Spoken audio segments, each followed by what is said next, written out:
आपने सी पढ़ा होगा। सी क्या है? स्क्रिप्टिंग लैंग्वेज है कि प्रोग्रामिंग लैंग्वेज? बताओ। देखो क्या होता है कि जो भी आप कोडिंग करते हो, जो भी कोडिंग्स करते हो, कोडिंग करते हो, तो आपको पता है कि कंप्यूटर क्या जानता है? कंप्यूटर जानता है low level language, machine level language, यानी कि 0 और 1 जानता है। और जो आप कोड करते हो उसको, वो क्या होता है? हाई लेवल लैंग्वेज, जिसमें आप इंग्लिश अल्फाबेट का यूज करते हो, तो उसको बोलते हैं हाई लेवल लैंग्वेज। तो मैं बात करूं प्रोग्रामिंग लैंग्वेज और स्क्रिप्टिंग लैंग्वेज की, तो सी है प्रोग्रामिंग लैंग्वेज। क्यों?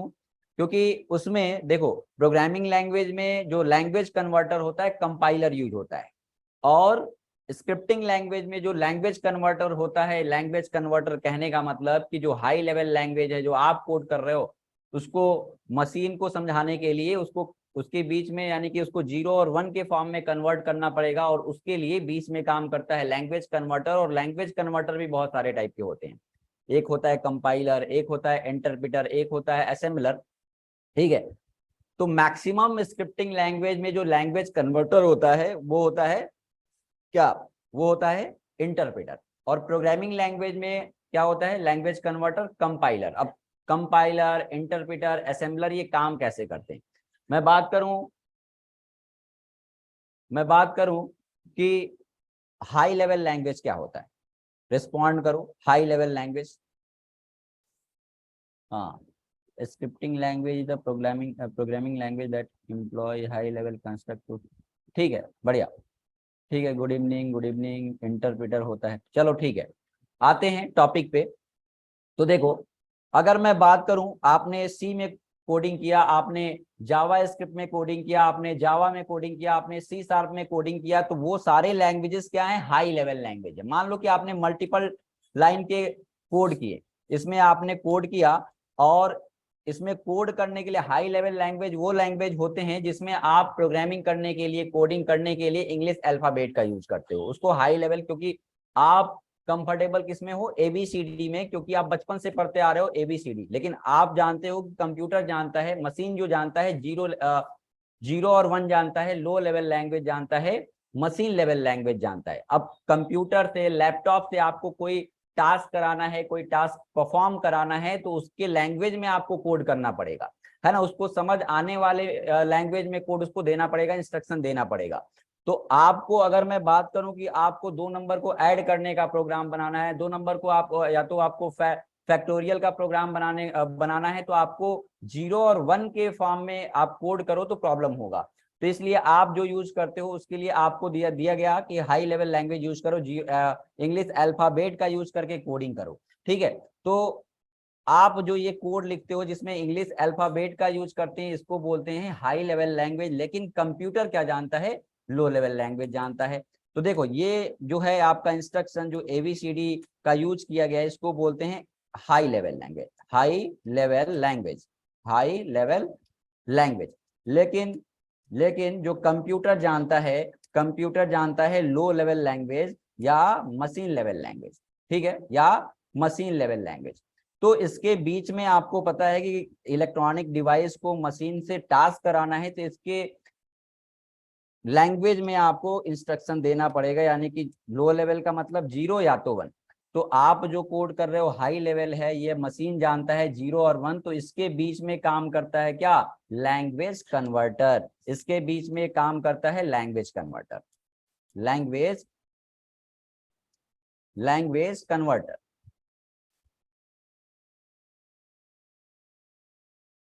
Language converter. अब लैंग्वेज कन्वर्टर कितने टाइप के होते हैं? बहुत सारे होते हैं, यानी कि जो हाई लेवल लैंग्वेज को मशीन लेवल लैंग्वेज में कन्वर्ट करते हैं, और बहुत सारे टाइप के होते हैं, यानी कि कंपाइलर होता है, इंटरप्रेटर होता है, और असेंबलर। जैसे असेंबलर की मैं बात करूं, तो जैसे माइक्रो प्रोसेसर आपने पढ़ा है, माइक्रो प्रोसेसर में इंस्ट्रक्शन लिखे जाते थे, जैसे ऐड, रिमूव, है ना? इंस्ट्रक्शन लिखे जाते थे, उसको बोलते थे असेंबली लैंग्वेज। और उसको आपको 0 और 1 के फॉर्म में कन्वर्ट करने के लिए आप असेंबलर यूज करते थे। अगर मैं बात करूं कंपाइलर की, जैसे सी प्रोग्रामिंग है, जैसे सी प्रोग्रामिंग है, 1 मिनट में चैट पे आता हूं। जैसे सी प्रोग्रामिंग है, ठीक है। चलो, यहाँ पे मुझे चैट बॉक्स आपका नहीं दिख पा रहा है, क्योंकि मैं यहाँ पे यूट्यूब पे लाइव हूँ, तो यहाँ पे मुझे बार बार स्विच करना पड़ रहा है। चलो, तो अगर मैं कंपाइलर की बात करूं तो कंपाइलर में होता क्या है, कंपाइलर में जैसे आपने 5 लाइन का मान लो प्रोग्रामिंग लैंग्वेज में कोड किया है, 5 लाइन का कोड, तो कंपाइलर कैसे कोड को कन्वर्ट करता है, यानी कि 0 के फॉर्म में जो कोड कन्वर्ट होता है वो कैसे कन्वर्ट करता है। यानी कि कंपाइलर होगा तो कंपाइलर अगर 5 लाइन का आपने हाई लेवल कोड लिखा है तो पूरे कोड को एक बार में क्या करेगा, रीड करेगा और उसको कन्वर्ट कर देगा किसमें, 0 और 1 के फॉर्म में, यानी कि 0 1 यानी कि लो लेवल लैंग्वेज में कन्वर्ट कर देगा। अगर यही इंटरप्रेटर होगा तो क्या करेगा, यही इंटरप्रेटर होगा तो कोड का कन्वर्जन लाइन बाय लाइन होगा। और दूसरा डिफरेंस क्या है, देखो अगर मैंने बताया कंपाइलर है तो 5 लाइन का कोड है, पूरा कोड एक बार में रीड होगा और कन्वर्ट हो जाएगा 0 और 1 के फॉर्म में। और जहां जहां एरर होगा, मान लो कि इस लाइन में एरर है, दूसरे लाइन में एरर है और लास्ट लाइन में एरर है, फिर भी आपने सी में देखा होगा, सी में लैंग्वेज कन्वर्टर होता है कंपाइलर। कंपाइलर क्या करता है कि जहां जहां आपको आपने सी में एरर करते थे तो जहां जहां एरर था आपको एरर लिस्ट नीचे दिखता था। लेकिन अगर मैं इंटरप्रेटर की बात करूं, मैंने बताया कि यहाँ पे क्या है, सेकेंड लाइन में एरर है और लास्ट लाइन में एरर है, तो एरर आपको दिख जाएगा। और यहाँ पे एरर है, फिर उसके बावजूद भी इसके नीचे का लाइन एग्जीक्यूट होगा, कोड का एग्जीक्यूशन रुकेगा नहीं।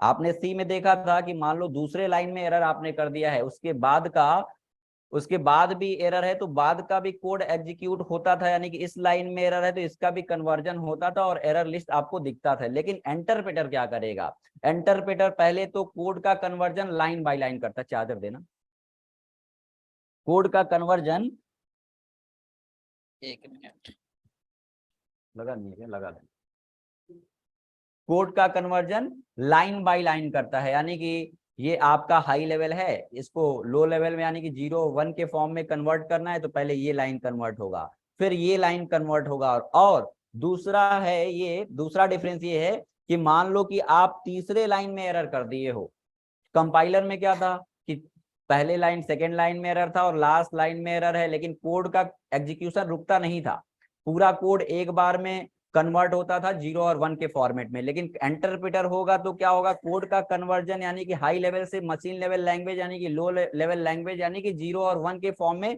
कन्वर्जन लाइन बाय लाइन होगा। और तीसरे लाइन में एरर मान लो आ गया तो यहां से लेके इसके नीचे का कोड कन्वर्जन नहीं होगा, प्रोग्राम का एग्जीक्यूशन रुक जाएगा। समझ पा रहे हो, तो यानी कि इंटरप्रेटर क्या करता है, कोड का कन्वर्जन लाइन बाय लाइन करता है और जहां पे एरर आया उसके बाद का कोड कन्वर्ट नहीं होगा। लेकिन कंपाइलर में क्या था कि पूरा कोड एक ही बार में कन्वर्ट होता था और जहां पे प्रोग्राम में एरर है आपको लिस्ट ऑफ एरर दिख जाता था। ठीक है, क्लियर है। तो ये बेसिक चीजें हैं, आप पढ़ चुके हो सी प्रोग्रामिंग में। तो आते हैं भाई, तो हम बात करते हैं कि पहला हमें देखना है कि प्रोग्रामिंग लैंग्वेज और स्क्रिप्टिंग लैंग्वेज में डिफरेंस क्या है। तो देखो, डिफरेंस बिटवीन, यानी कि पहले मैं बात करूं प्रोग्रामिंग लैंग्वेज की, प्रोग्रामिंग लैंग्वेज, मैं बात करूं प्रोग्रामिंग लैंग्वेज की, तो मैंने क्या बताया, मैंने आपको बताया कि मैक्सिमम प्रोग्रामिंग लैंग्वेज होता है, तो प्रोग्रामिंग लैंग्वेज में जो लैंग्वेज कन्वर्टर होता है, यानी कि जो कोड लिखोगे वो हाई लेवल होगा और जो मशीन जानेगा या जो यानी कि जो कंप्यूटर जानेगा वो 0 और 1 जानेगा। तो प्रोग्रामिंग लैंग्वेज में जो लैंग्वेज कन्वर्टर होगा क्या होगा, कंपाइलर। तो हमने यहाँ पे नोट लिखा, इन programming language compiler is used, compiler is used to convert high level language to machine level language। पहला आपने डिफरेंस देखा कि प्रोग्रामिंग लैंग्वेज होगा तो उसमें क्या यूज होगा, compiler. In programming language compiler is use to convert high level language to machine level language. और लेकिन यही अगर स्क्रिप्टिंग लैंग्वेज होगा, अगर यही स्क्रिप्टिंग लैंग्वेज होगा तो यहाँ पे क्या यूज करोगे, लैंग्वेज कन्वर्टर कौन सा होगा, in scripting language, in scripting language SL, scripting language interpreter is used, interpreter interpreter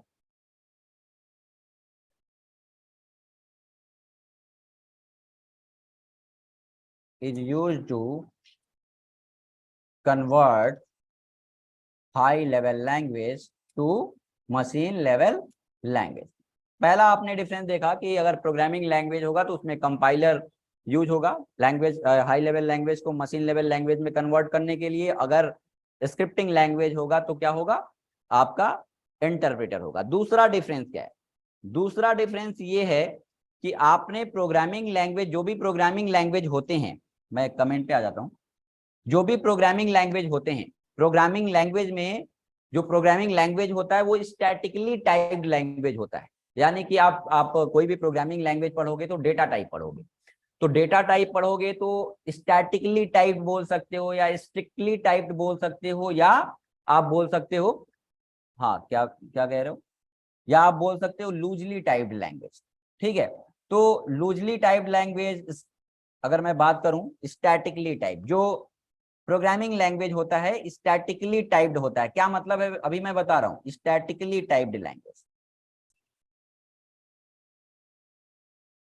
statically typed language ये होता है, ये होता है स्टैटिकली टाइप्ड या स्ट्रिक्टली टाइप्ड बोल सकते हो, स्ट्रिक्टली टाइप्ड, स्ट्रिक्टली टाइप्ड बोल सकते हो। ये जो प्रोग्रामिंग लैंग्वेज होता है स्टैटिकली टाइप्ड, या इसको स्टैटिकली बोल सकते हो या स्ट्रिक्टली टाइप्ड बोल सकते हो। क्या मतलब है इसका, अगर मैं बात करूं, अगर मैं बात करूं कि आपको कोई भी प्रोग्राम बनाना है सी में या जावा में या सी शार्प में या किसी भी प्रोग्रामिंग लैंग्वेज में, तो वहां पे आपका वेरिएबल जब डिक्लेरेशन करते हो, वेरिएबल को डिक्लेयर करते हो, तो वहां पे डेटा टाइप यूज करना कंपलसरी होता है प्रोग्रामिंग लैंग्वेज में। अगर मैं बात करूं, मैं एक बार कमेंट पे मुझे बार बार स्विच करना पड़ रहा है, चलो, तो यहां पे आते हैं स्टैटिकली टाइप्ड। स्टैटिकली टाइप्ड का मतलब क्या है कि जिसमें जिसमें जिसमें आप वेरिएबल डिफाइन करने के लिए डेटा टाइप यूज, स्टैटिकली का मतलब कि आपको यूज करना ही पड़ेगा। जैसे आपको सी प्रोग्रामिंग यूज करते हो, सी में प्रोग्राम बनाते हो, तो वहां पे स्ट्रिंग टाइप का आपको वेरिएबल बनाना है तो क्या लिखते हो, आपको जावा में स्ट्रिंग टाइप का वेरिएबल बनाना है तो आप लिखते हो स्ट्रिंग। इंट टाइप का वेरिएबल बनाना है, सी में बनाना है तो आप इंट डेटा टाइप यूज करते हो। आपको फ्लोट टाइप का वेरिएबल बनाना है तो फ्लोट ए लिखते हो। क्यों, यहाँ पे डेटा टाइप डिफाइन करना, डेटा टाइप यूज करना कंपलसरी होता है प्रोग्रामिंग लैंग्वेज में, है ना। अगर मैं बात करूं बुल टाइप का बनाना है आपको वेरिएबल, तो बुलियन डेटा टाइप यूज करते हो ना। जैसे हमने स्ट्रिंग ए कर लिया, इंट ए कर लिया, क्यों, वेरिएबल डिक्लेरेशन करते हो। हमें फ्लोट टाइप का वेरिएबल बनाना है तो फ्लोट ए कर लिया। यानी कि यहाँ पे स्टैटिकली टाइप्ड का मतलब ये है कि आपको डेटा टाइप डिफाइन करना कंपलसरी होगा। यानी कि डेटा किस टाइप का, आपका डेटा टाइप क्यों यूज करते हो, वेरिएबल में किस टाइप का डेटा प्रेजेंट है ये रिप्रेजेंट करने के लिए आप डेटा टाइप यूज करते हो। यानी कि आपको वेरिएबल डिक्लेयर करने के लिए, देखो इसको क्या बोलते हैं, डिक्लेरेशन ऑफ वेरिएबल। अब अगर ये चीजें आगे आपको मैं बताऊंगा, तो अगर स्टैटिकली टाइप्ड है या स्ट्रिक्टली टाइप्ड है, यानी कि प्रोग्रामिंग लैंग्वेज है, तो इसमें डेटा टाइप यूज करना कंपलसरी होगा। लेकिन अगर मैं बात करूं स्क्रिप्टिंग लैंग्वेज, अगर मैं बात करूं स्क्रिप्टिंग लैंग्वेज, तो स्क्रिप्टिंग लैंग्वेज में क्या होगा, स्क्रिप्टिंग लैंग्वेज में क्या होगा, स्क्रिप्टिंग लैंग्वेज जो होता है आपका होता है डायनेमिकली टाइप्ड लैंग्वेज।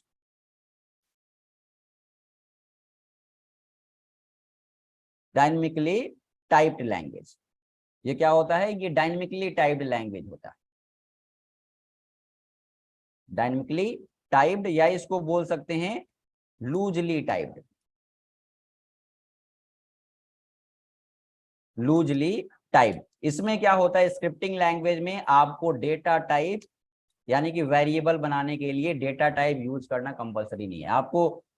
आपने देखा होगा पाइथन में, जैसे जावा स्क्रिप्ट में वेरिएबल बनाओगे, तो यहाँ पे वेरिएबल बनाने के लिए आपको 3 कीवर्ड का यूज हम लोग करेंगे, अभी आगे आपको बताएंगे तीनों में डिफरेंस क्या है।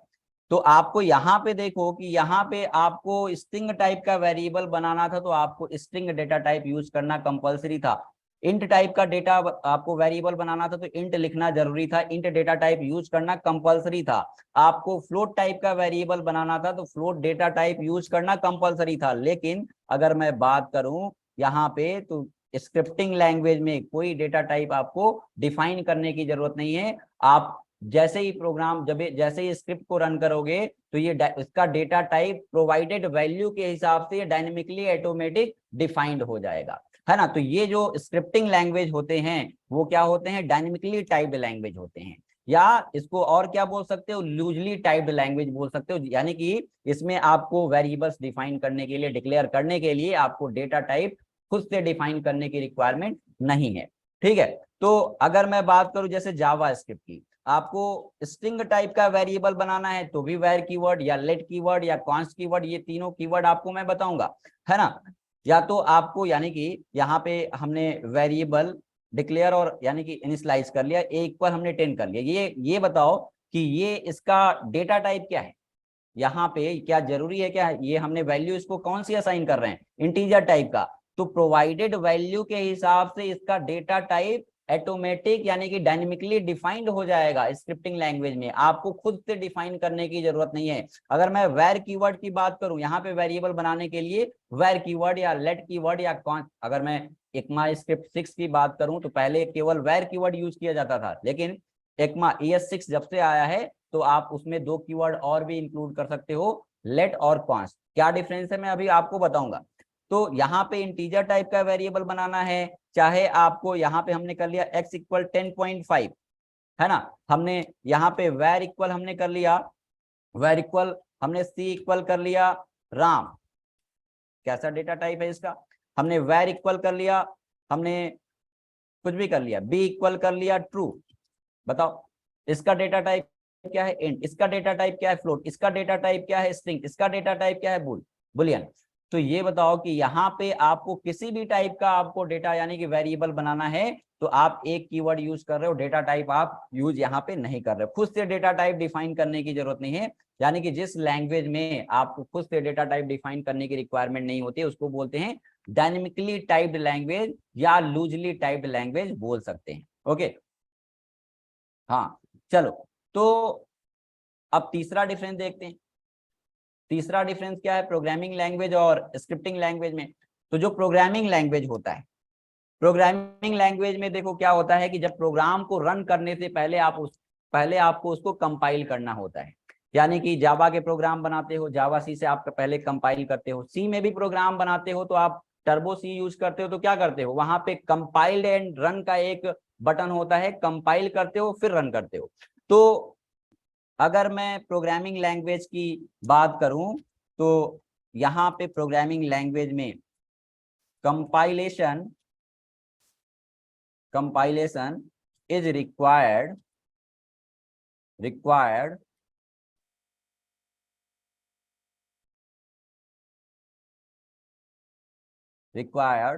To run any program. देखो प्रोग्रामिंग लैंग्वेज का यूज करके आप प्रोग्राम बनाते हो और स्क्रिप्टिंग लैंग्वेज का यूज करके क्या बनाते हो, स्क्रिप्ट बनाते हो, स्क्रिप्ट।